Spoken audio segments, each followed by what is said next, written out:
Fala galera, meu nome é Felipe Rippel, sou psicólogo clínico, especialista em análise do comportamento e em neuropsicologia, e você agora vai aprender como detectar um mentiroso. Primeiro eu vou falar um pouquinho sobre comportamento verbal, depois eu vou falar sobre tato, que é um tipo específico de comportamento verbal, e no fim eu vou falar sobre as mentiras, beleza? Então, todo comportamento verbal, inclusive os pensamentos, são comportamentos operantes. Eles operam sobre o meio, tá? E são, portanto, em alguma medida aprendidos. Se você não sabe o que é um comportamento operante, eu recomendo você a ver um outro vídeo meu chamado O que é comportamento, onde eu dou algumas conceituações.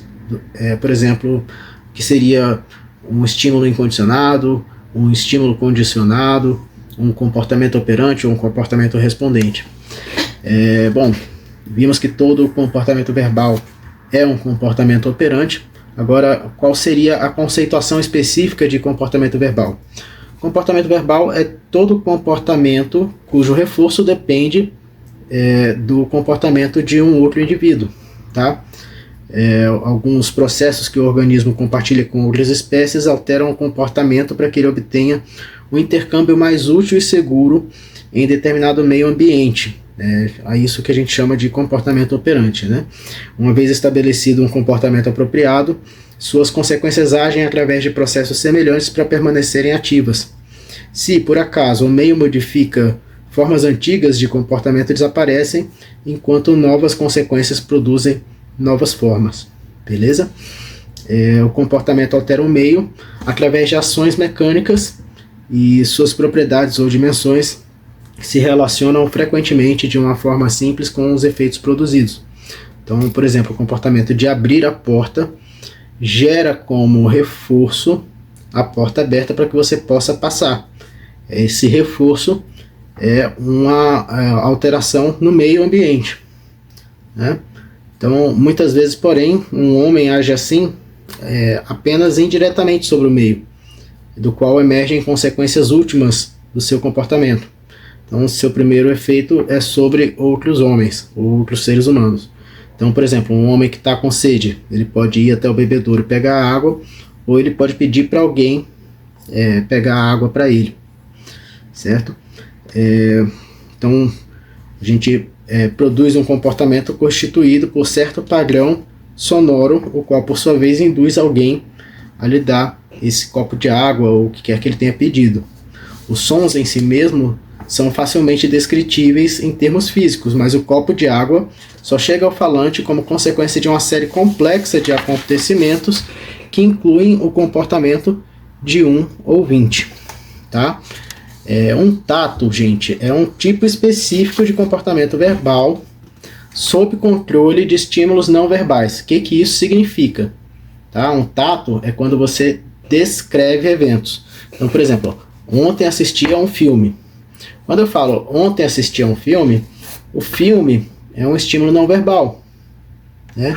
E o comportamento verbal sob controle de estímulos não verbais a gente chama de tato. Lembrando que o comportamento verbal depende do reforço de outro ouvinte. Que reforço seria esse? Se eu estou só falando o que eu fiz? Ora, o reforço seria a atenção do ouvinte, né? É um reforçador condicionado generalizado. Se você não sabe o que é um reforçador condicionado generalizado, eu acho que eu posso quebrar seu galho. A gente diz que um reforço condicionado, ou seja, aprendido, ele é generalizado quando ele é emparelhado com mais de um reforçador primário, tá? Então, falando agora sobre a mentira, né? São condições especiais que afetam o controle de estímulos. Então, o controle de estímulos ele nunca é perfeito, tá? E uma das propriedades que podem exercer efeito sobre o comportamento verbal dizem respeito a estados de privação, a estimulação aversiva ou ganhos outros, certo? Então, por exemplo, medidas especiais de reforço generalizado, como a atenção, são mais obviamente eficazes quando levam a uma real distorção do controle de estímulos. Num caso menor, o falante simplesmente alonga e exagera os fatos.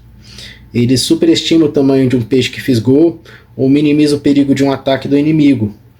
Uma especial medida de reforço generalizado levou-o a interpretar mal um ponto da escala de medida. O controle de estímulos não é apenas exagerado, mas também inventado. Uma resposta que tenha recebido uma medida especial de reforço é emitida mesmo na ausência de circunstâncias sob as quais ela é caracteristicamente reforçada. A gente vê isso acontecer no comportamento das crianças, né? Uma resposta que tenha sido entusiasticamente recebida numa determinada ocasião é repetida em ocasião diferente e inapropriada. Tá? A distorção devida a reforços generalizados diferenciados pode ser traçada no comportamento do trovador ou na história da arte e da ficção. O trovador começa contando feitos heróicos recentes. Algumas partes de seu relato recebem aprovação especial porque agradam ou lisonjeiam os ouvintes. Como primeiro efeito, tais partes sobrevivem nos relatos posteriores. Sob o mesmo reforço diferencial, ele começa a alongar o seu relato. Exagera a importância da batalha, o heroísmo dos participantes, né? Finalmente rompe de vez com o controle de estímulos e passa a descrever cenas que nunca viu ou a relatar histórias que nunca tinha ouvido. Como um artista criativo, seu comportamento agora controlado interinamente pelas contingências do reforço, algumas das quais ele mesmo pode suprir como seu próprio ouvinte. A gente fala,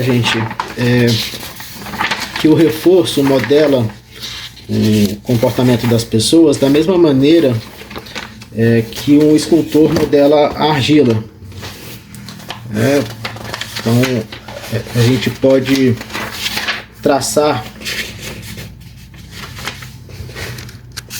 ainda que algumas vezes o escultor pareça ter produzido um objeto inteiramente novo, é sempre possível seguir o processo retroativamente até a massa original indiferenciada e fazer com que os estágios sucessivos, através dos quais retornamos a essa condição, sejam tão pequenos quanto quisermos. Em nenhum ponto emerge algo que seja muito diferente do que o precedeu.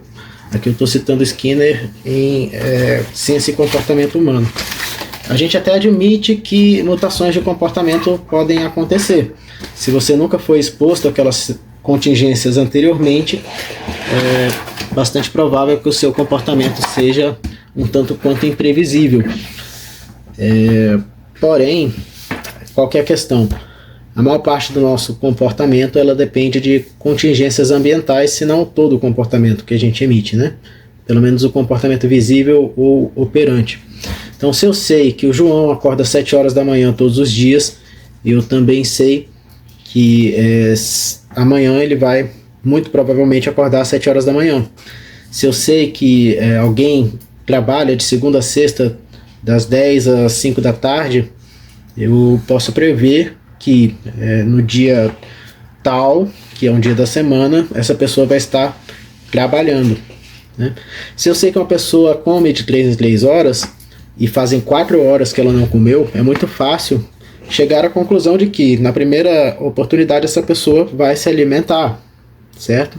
E da mesma maneira, a gente pode avaliar qual a probabilidade de uma pessoa estar mentindo pela observação do comportamento dela em situações anteriores no passado, certo? Frequentemente as pessoas tendem a mentir mais quando estão sob estimulação aversiva, né, para escapar de uma consequência aversiva no futuro, para obter ganhos, tá? Então, gente, essas são basicamente as duas situações em que uma pessoa é mais propensa a mentir, tá? Lembrando, todo mundo mente, só que algumas pessoas fazem isso com mais frequência do que as outras. Mas só para fechar. Então, evitar uma situação aversiva no futuro ou para obter ganhos, sendo que esse ganho pode ser simplesmente a atenção dos demais. Beleza? Então, da mesma maneira que a gente observando a alimentação de uma pessoa, quais pratos ela geralmente come, a gente pode fazer inferências sobre quais pratos ela vai comer no futuro, da mesma maneira que a gente pode observar o comportamento de alguém, a hora que ela chega no trabalho, a hora que ela chega em casa, a hora que ela decide fazer exercício, sair com os amigos ou tomar uma cerveja. A gente pode fazer inferências sobre o comportamento dessa pessoa no futuro. Também a gente pode saber se a pessoa está mentindo em termos probabilísticos, observando o comportamento dela em situações semelhantes no passado. Beleza? Então, é isto. Sim, ainda tem o caso de... Felipe, porque eu vi fulaninho de tal falando que pessoas grosseiras não são necessariamente pessoas mais verdadeiras, né? Bom, vamos lá. Se a pessoa não se preocupa com... não coloca o próprio comportamento verbal sob controle dos sentimentos de outra pessoa na hora que ela se comunica, a gente pode supor que em outras situações semelhantes, né, ela também não vai colocar o comportamento verbal dela sob controle dos sentimentos dos outros, né? Ou seja, ela vai falar aquilo que ela pensa, ela vai falar como ela se sente de maneira verdadeira e autêntica, tá?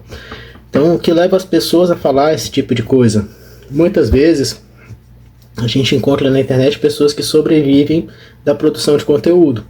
Essas pessoas que não trabalham, né, só ficam criando vídeos, elas não têm compromisso necessariamente com a verdade, mas muitas vezes em gerar repercussão.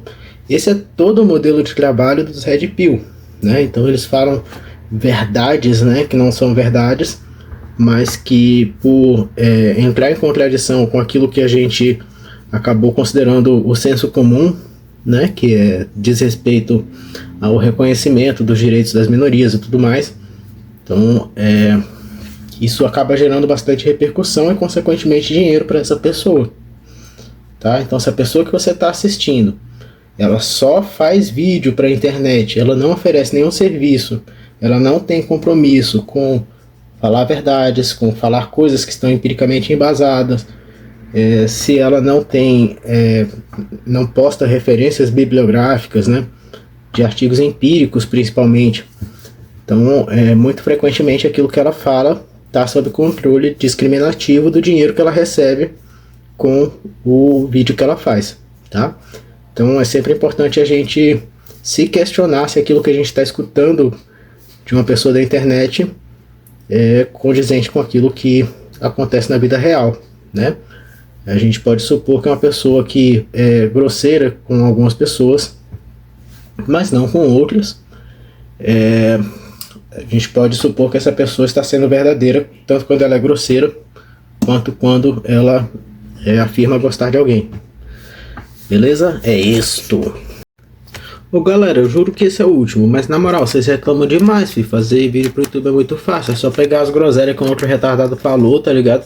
Começar a falar em cima a partir das coisas que você leu. Agora é o seguinte, se vocês escolhem ver Stranger Things, tá ligado? Ao invés de ler, aí o problema não é meu, mano, na moral. Falou. Bom galera, se você chegou até o final desse vídeo, significa que você gostou do conteúdo. Então comenta, curte, compartilha, tá? Você não comeria uma comida toda se você achasse a comida ruim. Da mesma forma, você não veria o vídeo inteiro se você não tivesse interessado nas coisas que eu tenho a dizer. Um abraço pra você e até logo menos.